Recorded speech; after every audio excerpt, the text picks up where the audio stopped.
ज्या ओबीसी बांधवांचे प्रश्न अजेंड्यावर येण्यासाठी या शासनानं आपल्याला कसं बेदखल केलं आहे। बारामतीमधल्या लोकलच्या जिरायती भागातल्या लोकांच्या प्रश्नावरती, बागायती भागातल्या लोकांचेही अनेक प्रश्न आहेत। लोकशाहीमध्ये निवडणुकांना अत्यंत महत्त्व असतं आणि या मग सहानुभूती वगैरे ह्या सगळ्या गोष्टी जरी असल्या, तुम्ही बारामती विधानसभा पोटनिवडणूक जी पार पडते त्याला निवडणूक लढवायचं ठरवले, उद्या उमेदवारी अर्ज दाखल करताय, कोणत्या पक्षातून अर्ज दाखल करताय, उद्या किती वाजता करणार आहेत, काय शक्ती प्रदर्शन करून करणार आहेत का, सगळेच एकाच याच्यात उत्तर द्या। हे बघा, मी एक ओबीसी आंदोलक आहे, मी कुठल्याही पक्षाचा सदस्य सुद्धा नाही।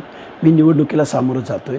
माझ्या ओबीसी बांधवांचे प्रश्न अजेंड्यावर येण्यासाठी या शासनानं आपल्याला कसं बेदखल केलं आहे, या शासनानं आपल्या आरक्षणावरती कशी मनोभावी भूमिका घेतलेली आहे, आपल्याला कसं डावललं जातं आहे, ह्या अशा अनेक प्रश्नावरती, बारामतीमधल्या लोकलच्या जिरायती भागातल्या लोकांच्या प्रश्नावरती, बागायती भागातल्या लोकांचेही अनेक प्रश्न आहेत। या सर्व प्रश्नांना डोळ्यासमोर ठेवून आम्ही उद्या अर्ज भरत आहोत आणि एक जनतेला एक पर्याय देणार आहोत। लोकशाहीमध्ये निवडणुकांना अत्यंत महत्त्व असतं आणि या मग सहानुभूती वगैरे ह्या सगळ्या गोष्टी जरी असल्या तरी आम्ही या निवडणुकीला सामोरं जात आहोत। आमचे प्रश्न अजेंड्यावर आणत आहोत। सरकारला त्यांच्या गेल्या वर्षभराची जी काही धोरणं आहेत, या धोरणामध्ये ओबीसींचं स्थान काय आहे, आमच्या सर्व लोकांचं स्थान काय आहे, हा सवाल विचारण्यासाठी आम्ही या निवडणुकीला प्रचंड सकारात्मक दृष्टिकोनातून जात आहोत आणि आम्ही आमचे प्रश्न त्यांचा आवाज बनण्याचा प्रयत्न करत आहोत आणि उद्या आम्ही अर्ज भरू।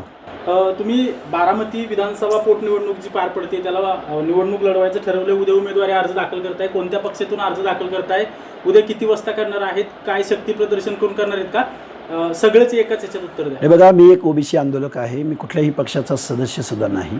मी निवडणुकीला सामोरं जातोय।